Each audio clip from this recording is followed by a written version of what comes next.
This Magnalock series has been designed with several user-adjustable settings. Let's go through each setting. LED indicator. The default factory setting is enabled. If you would like to disable the LED, set dip switch SW3 position 1 to off. Change the color of the LED indicator. The LED can display two colors, green and red. You can select which color to display when the magnet is locked. The default setting is green when the magnet is locked and red when the magnet is unlocked. If you would like to switch these colors, set dip switch SW3 position 2 to on.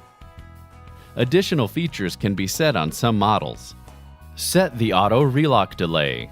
The M380 includes a configurable auto relock delay timer. Delay times are set using switch SW3 position 3 and position 4. Follow this chart to set the delay. Set the request to exit signal mode. Some models of the M380 include a request to exit contact that can send a signal to the access control system. The default setting is normally closed, meaning the request to exit circuit is closed and will open when a request to exit is made. You can choose normally open by changing jumper JP1 from pins 1-2 to pins 2-3. Set the bond stat mode. All models of the M380 include bond stat, which will send a signal to the access control system if the door is not properly secured. The default setting is normally closed, meaning the bond stat circuit is closed when the bond is secure.